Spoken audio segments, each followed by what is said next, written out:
Sa episode sa mga araw na ito ay tatalakayin natin ang isa sa mga itinuturing na pinakamalupit na kaso sa kasaysayan ng Singapore. Napakasindak ng kasong ito kaya maging ang mga veteranong investigador na sanay sa mabibigat na krimen ay hindi agad nakalimutan ang mga detalyeng kanilang nasaksihan. Nagsimula ang lahat sa isang 23 taong gulang na babae mula Myanmar na nagngangalang Piong Gaidon. Iniwan niya ang kanyang bayan, dala ang pangarap na magkaroon ng mas magandang buhay nang dumating siya sa bandang hindi niya pa kailanman narating, ang Singapore.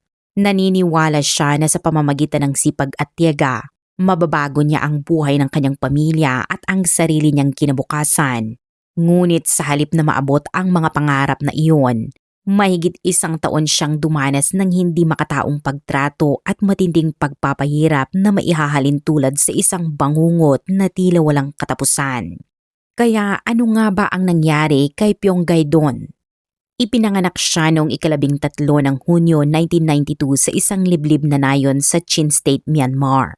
Parehong magsasaka ang kanyang mga magulang at noong panahong iyon ay isa ang Myanmar sa mga bansang may mababang antas ng pag-unlad sa ekonomiya.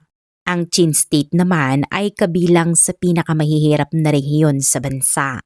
Matatagpuan ang kanilang nayon sa kabundukan na humigit kumulang 43 milya mula sa pinakamalapit na bayan at kailanging tahakin ang mahirap at mabatong daan upang makarating doon. Dahil dito, napakahirap ng kanilang pamumuhay. Sa katayuan, maging ang pagkakaroon ng sapat na pagkain para sa isang buong araw ay itinuturing ng malaking biyaya para sa kanilang pamilya. Isa sa mga dahilan nito ay ang laki ng kanilang sambayahan. 11 anak ang mayroon ang kanyang mga magulang at si Piong ang ikatlong panganay. Habang mahirap na ang kanilang kalagayan, lalo itong naging mabigat nang pumanaw ang pareho niyang magulang noong 4 na taong gulang pa lamang siya. Dahil dito, ang responsibilidad sa pamilya ay napunta sa balikat ng kanyang mga nakakatandang kapatid na nooy bata pa rin. Sa sumunod na 10 taon, 5 sa kanyang mga nakababatang kapatid ang nasawi dahil sa gutom at iba't ibang karamdaman. Bagamat nagkaroon siya ng pagkakataong makapag-aral, napilitan siyang huminto sa edad na 15 upang tumulong sa pag-aalaga at pagsuporta sa kanyang pamilya. Marami pa kasi siyang nakababatang kapatid na nangangailangan ng gabay at pag-aaruga, kaya bumalik siya sa kanilang tahanan at ibinuhos ang kanyang oras sa pagtatrabaho. Mula noon, naging paulit-ulit na siklo ng mabigat na trabaho ang kanyang buhay. Gayunpaman, nagpatuloy siya dahil alam niyang wala siyang ibang pagpipilian. Pagsapit ng edad na 18, nakilala niya ang isang binatang mula rin sa kanilang nayon at nagkaroon sila ng relasyon. Noong 2012, nabuntis si Piong sa kanilang anak kahit hindi pa kasal, ngunit sa halip na panagutan ang sitwasyon ay iniwan siya ng lalaki at tuluyang tumakas. Sa kabila ng matinding kahirapan ng pamilya ay hindi naisip ni Piong na talikuran ang kanyang magiging anak.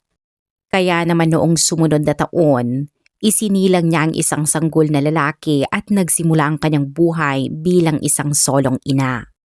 Upang masuportahan ang kanyang anak at pamilya ay tumanggap siya ng iba't ibang trabaho sa isang kalapit na construction site.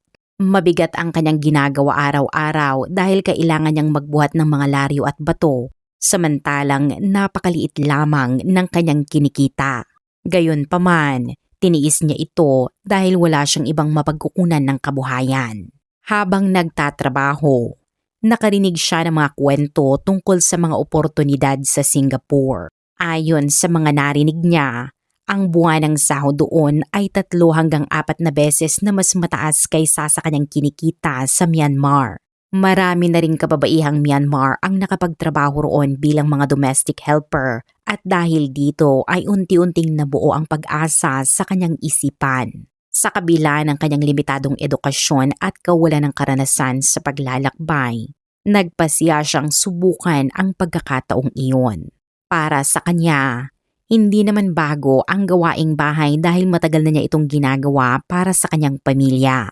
Naniniwala siyang maaaring ito na ang pagkakataong makapagbigay ng mas magandang buhay sa lahat ng kanyang mahal sa buhay.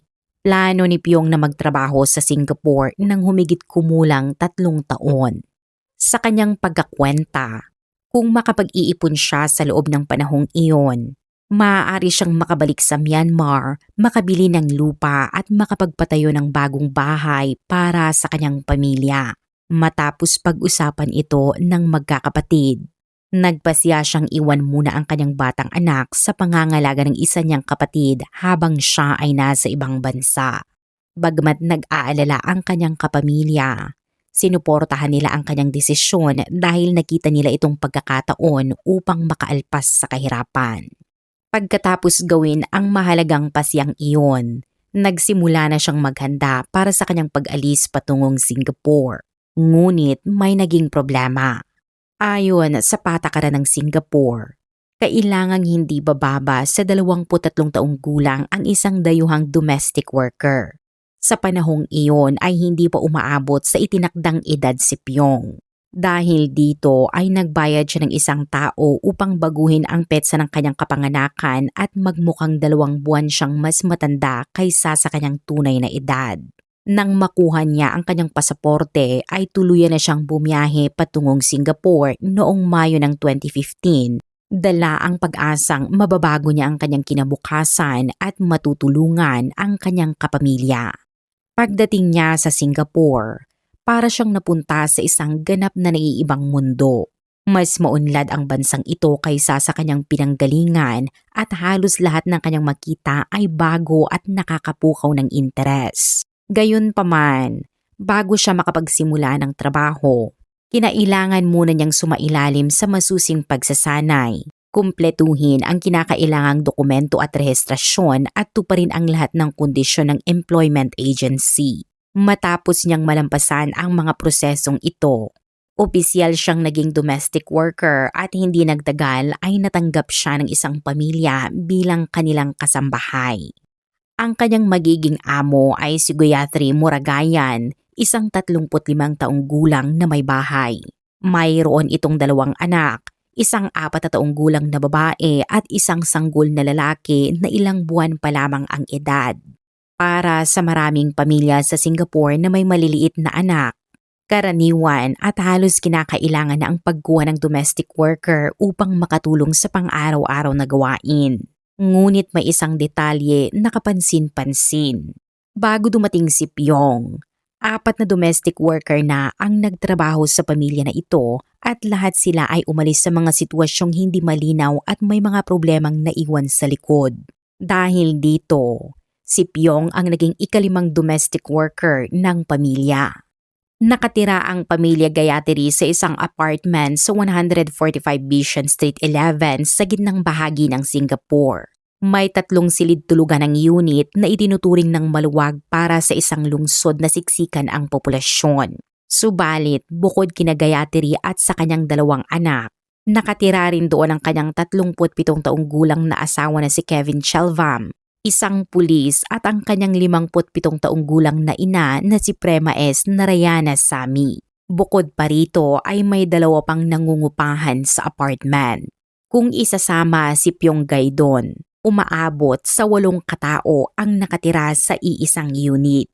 Kaya naman ang unang pumasok si Pyong sa bahay noong ika-28 ng Mayo. Sinabi niya sa sarili na ito na ang magiging tahanan niya sa Singapore sa loob ng hindi bababa sa 1 taon o maaaring mas matagal pa.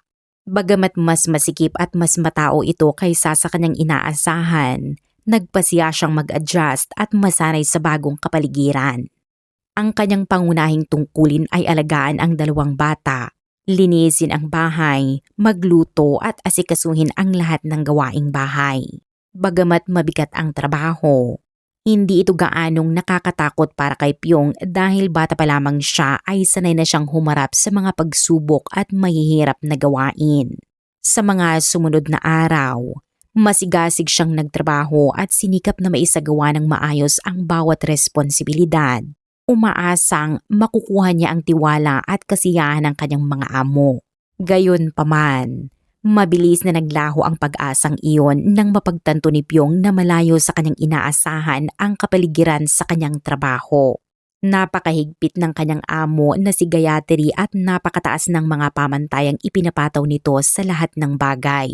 Madalas siyang punahin dahil umunoy masyado siyang kumakain, mabagal magtrabaho at hindi sapat ang kanyang kalinisan.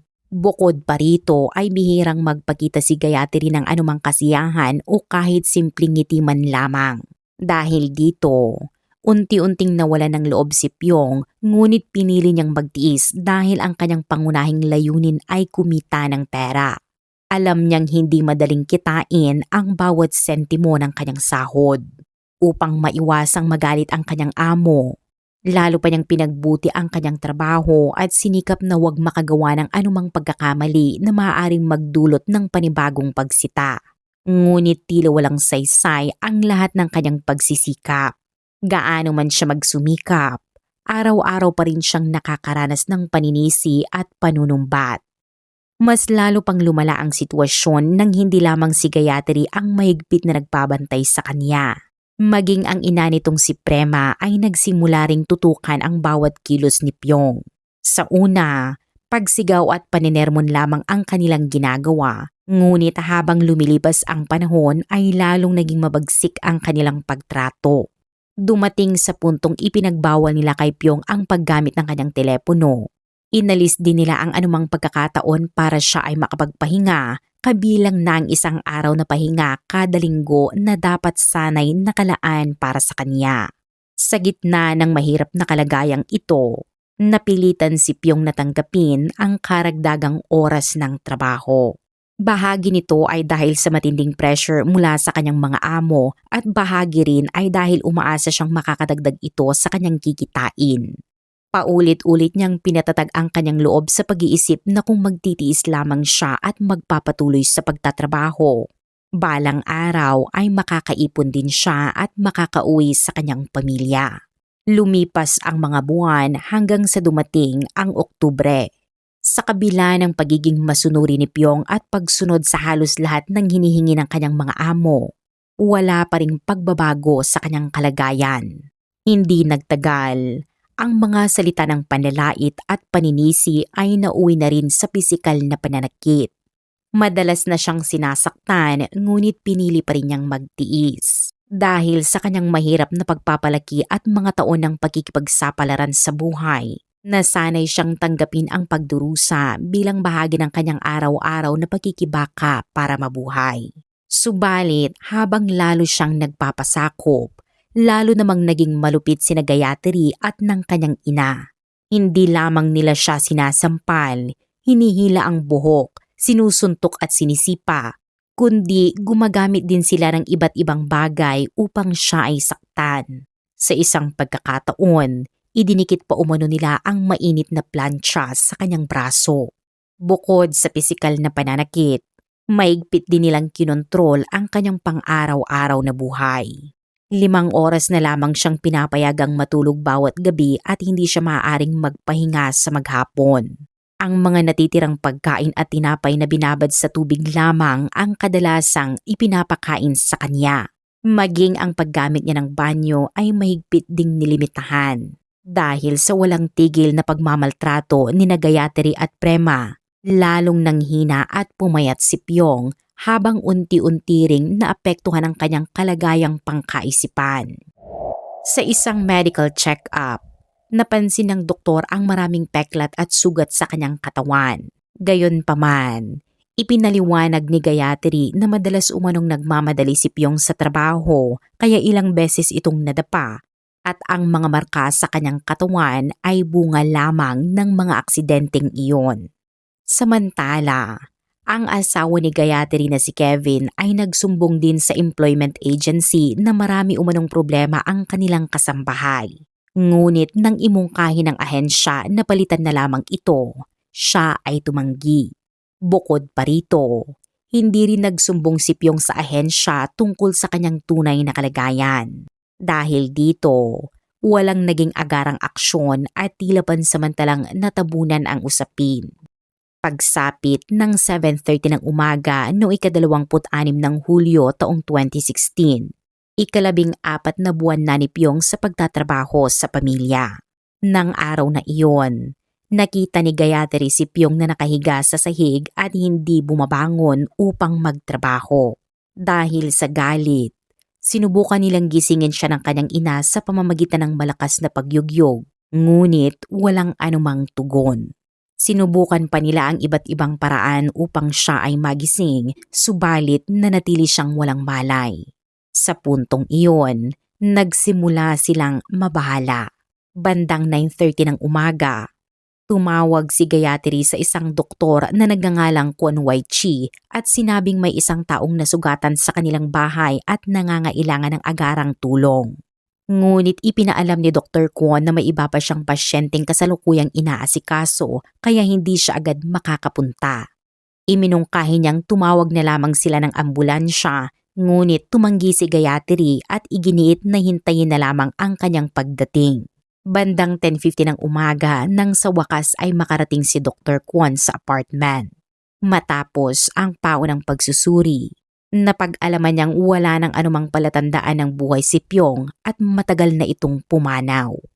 Nang marinig ito, agad na nabalisa si Gayatri at dali-daling nagsabi na hindi iyon posible dahil nakita pa raw niyang gumagalaw si Pyong ilang sandali lamang ang nakalipas.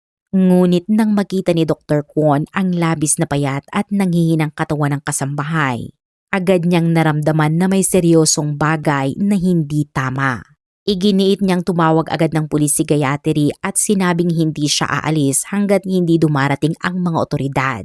Sa halip na gawin iyon kaagad, nag-atubili si Gayatri at tinawagan muna ang kanyang asawang si Kevin upang ipaalam ang nangyari at hiniling na umuwi ito agad. Dahil sa kanyang hinala na may itinatagong mahalagang impormasyon ang pamilya, si Dr. Kwon na mismo ang nagpasyang tumawag sa pulisya.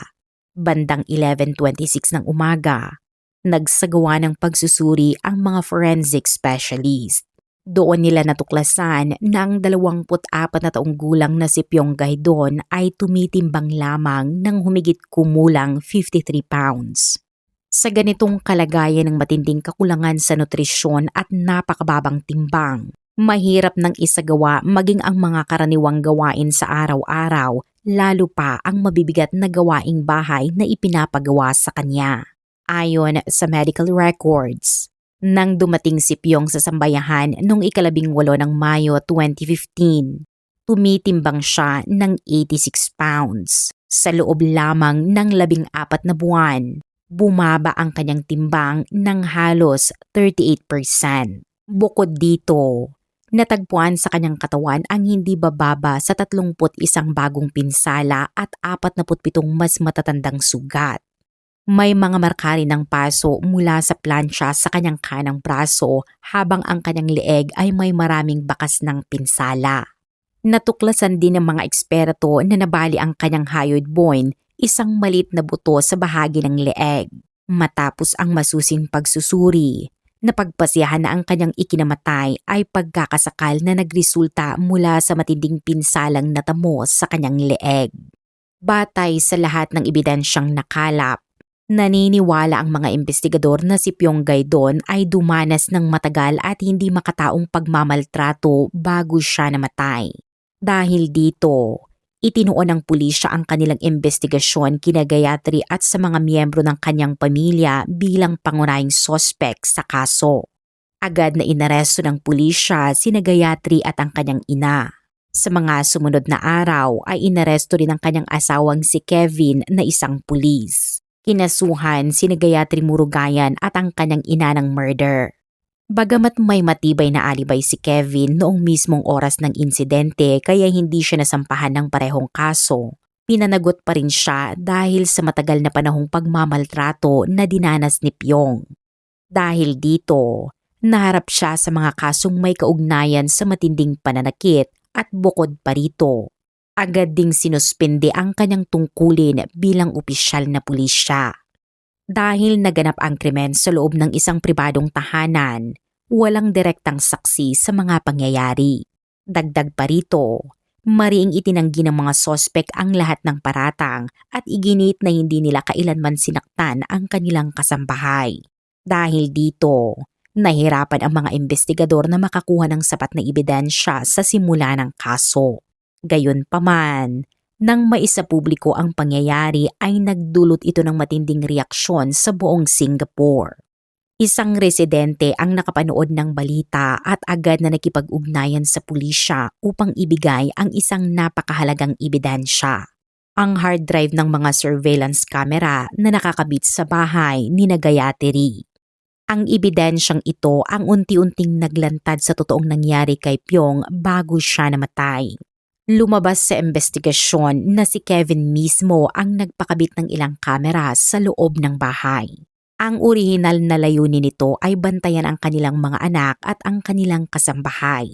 Ngunit sa huli, ang mga kamerang iyon ang naging pinakamahalagang ebidensya laban sa kanyang sariling pamilya. At habang sinusuri ang mga recording, may isang kahina-hinalang detalye ang napansin ng mga otoridad. Ayon kay Kevin, tinanggal umano niya ang mga kamera noong unang bahagi ng 2016 dahil may nangungupahang humiling nito. Ngunit iba ang ipinakita ng investigasyon. Natuklasan ng mga otoridad na ang mga kamera ay inalis lamang matapos mangyari ang insidente. Lumalabas na natakot si Kevin na makasama sa kanyang asawa at biyanan ang mga nakuhang recording kaya sinubukan niyang alisin at sirain ang ebidensya. Dahil sa aksyong ito, nadagdagan pa ang kanyang mga kaso kabilang ang pagbibigay ng maling impormasyon at pakikialam sa ebidensya.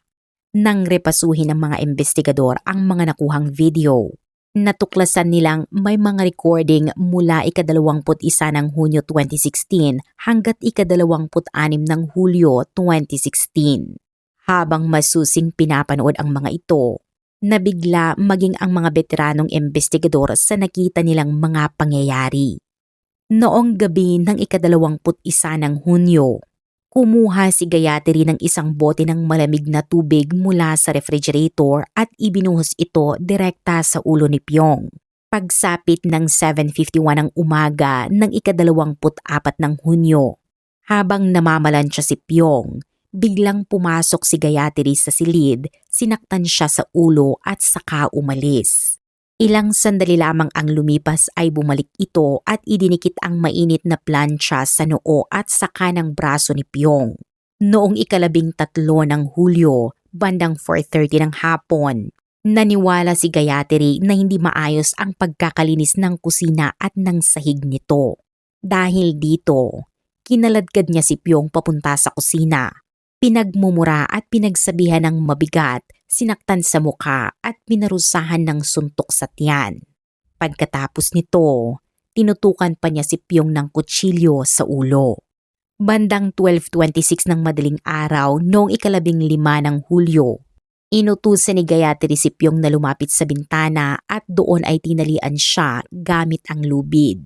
Bagamat paulit-ulit na nakiusap si Pyong, walang ipinakitang awa si Gayatri. At bandang 5:41 na ng umaga bago siya tuluyang kinalagan.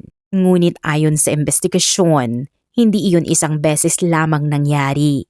Mula ika-15 ng Hulyo hanggang ika-26 ng Hulyo, 12 magkasunod na gabi umanong itinali si Pyong sa bintana gamit ang lubid. Napipilitan siyang matulog sa malamig na sahig at kung minsan ay binubuhusan pa siya ng malamig na tubig.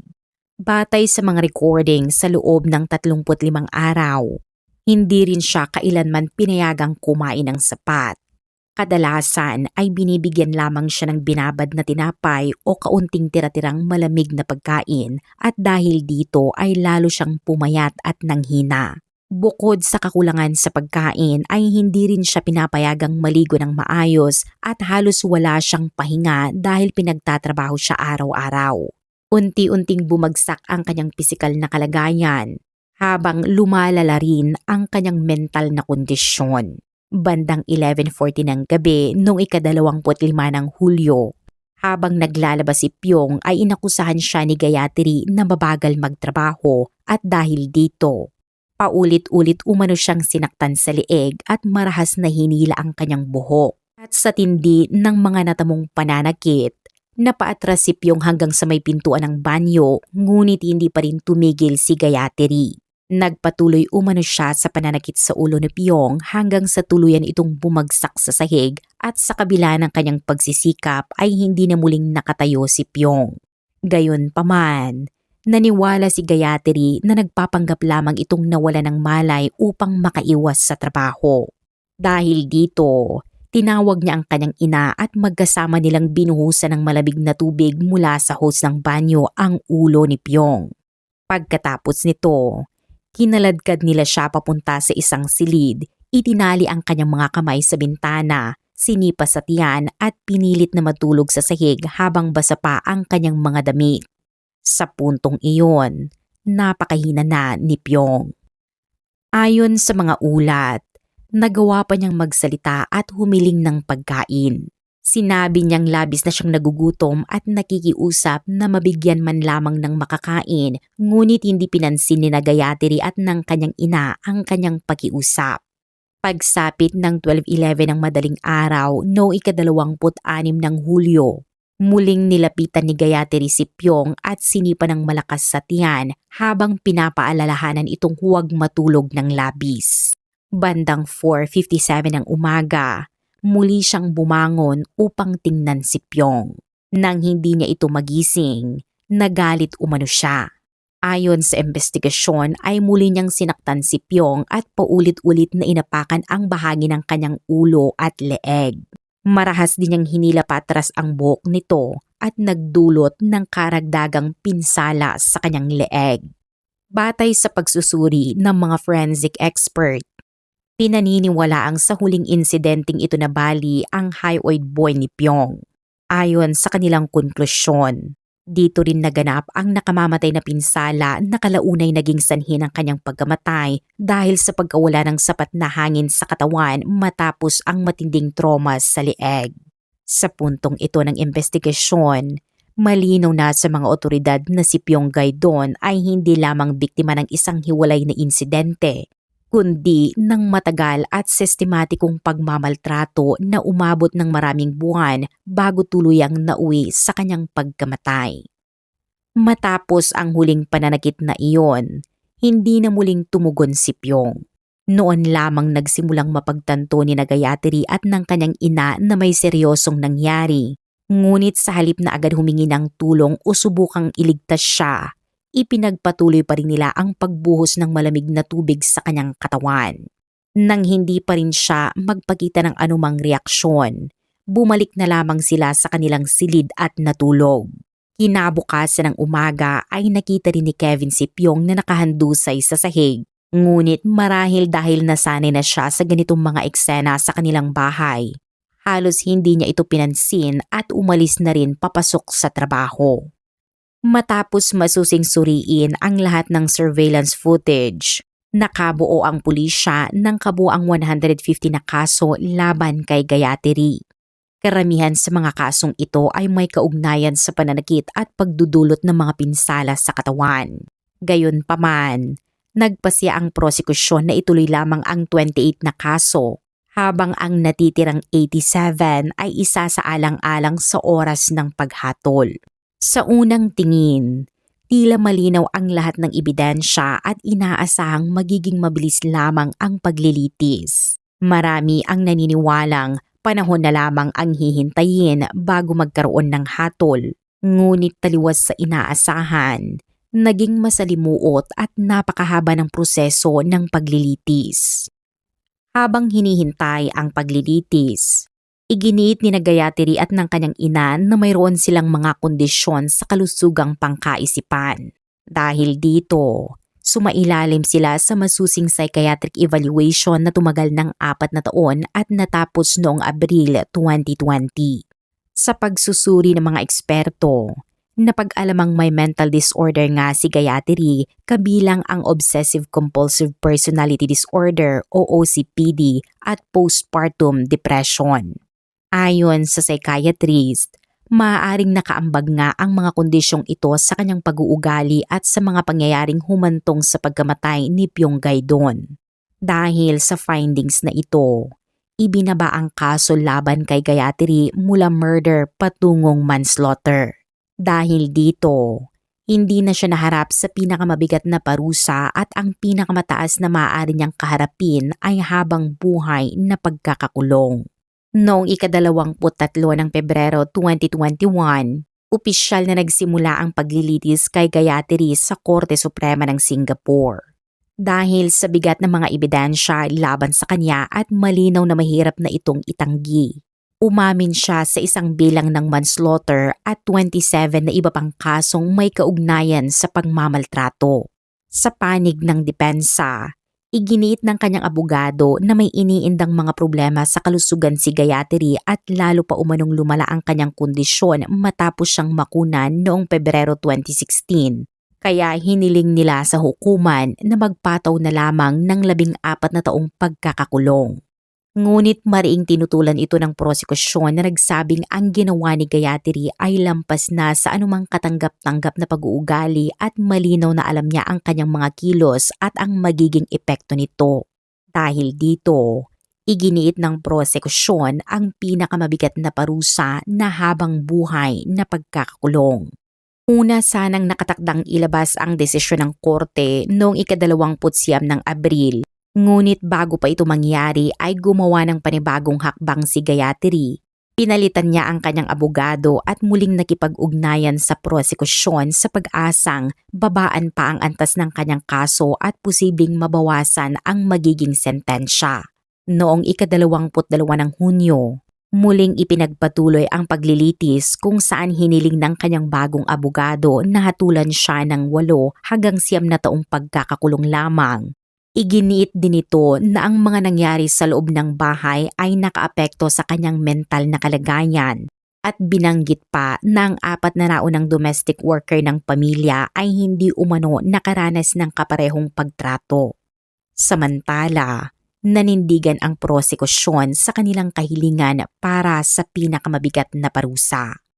Matapos dinggin ang magkabilang panig, inilabas ng hukom ang pinal na hatol.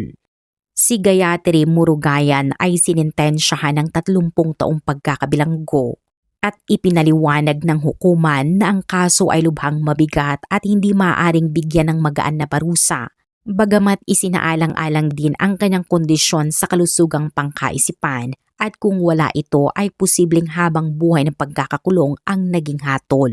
Lahat ng sumunod na apela upang mabawasan ang sentensya ay ibinasura ng hukuman dahil sa pagtataya ng mga mahistrado ay wala umanong nakitang tunay na pagsisisi at mas nakatuon ang akusado sa pagpapagaan ng kanyang parusa.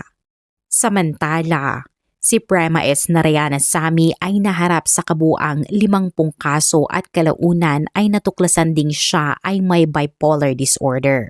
Noong ika-9 ng Enero 2023, opisyal na nagsimula ang paglilitis para kay Prema S. Narayanasamy. Iginiit ng prosekusyon na napakabigat ng kanyang naging papel sa matagal na pagmamaltrato kay Pyong at humiling sila ng sentensyang nasa pagitan ng 14 hanggang 16 na taong pagkakakulong. Habang sa kabilang panig ay ginamit ng depensa ang kanyang kondisyon sa kalusugang pangkaisipan, mga personal na pinagdaanan at iba pang salik upang humingi ng konsiderasyon mula sa hukuman. Sa huli, nagpasya ang hukom na napakalubha ng kanyang mga ginawa at hinatulan siya ng 14 na taong pagkakakulong. Ngunit nadagdagan pa ito ng 3 taon matapos mapatunayang sinubukan niyang itago ang ebidensya sa pamamagitan ng pag-utos na alisin ang mga kamera at itago ang hard drive na naglalaman ng mga recording na kalaunan ay naging mahalagang bahagi rin ng investigasyon matapos itong makarating sa mga otoridad. Dahil dito, umabot sa kabuang 17 taon ang kanyang sentensya. Samantala, si Kevin Chelvam ay naharap din sa 5 kasong kaugnay ng pagbibigay ng maling impormasyon, pakikialam sa ebidensya at iba pang paglabag matapos lumabas sa investigasyon na alam niya ang nangyayari sa loob ng kanilang tahanan at minsan ay naroroon pa habang sinasaktan si Pyong ngunit hindi siya kumilos upang pigilan ito. May mga testimonya ring nagsasabing maaari siyang nakisangkot sa pananakit, bagamat hindi ito ganap na nagtugma sa ibang pahayag at habang isinasagawa pa ang kanyang paglilitis, hindi pa ito tuluyang natatapos. Nang lumabas sa publiko ang buong kaso, nagdulot ito ng matinding galit at lungkot sa Singapore. Kaya isang humanitarian organization ang naglunsad ng fundraising campaign at nakalikom ng mahigit 200,000 Singapore dollars sa loob lamang ng 6 na araw na ibinigay sa pamilya ni Pyong. Lubos na naapektuhan ang kanyang mga mahal sa buhay at ayon sa kanyang kapatid, umalis si Pyong patungong Singapore para sa mas magandang kinabukasan, ngunit mahigit 1 taon lamang ang lumipas bago nila nalaman ang kanyang sinapi. Kalaunan, iniuwi ng kanyang kapatid ang kanyang mga labi sa Myanmar at bilang pag-alala sa kanya ay naglagay sila ng krus sa harap ng kanilang tahanan. Sa huli, si Pyong Gaidon ay nagpunta sa Singapore dala ang pag-asang mabago ang buhay ng kanyang pamilya. Ngunit nauwi ito sa isang trahedya na tuluyang kumitil sa kanyang pangarap. At dito nagtatapos ang kaso para sa araw na ito.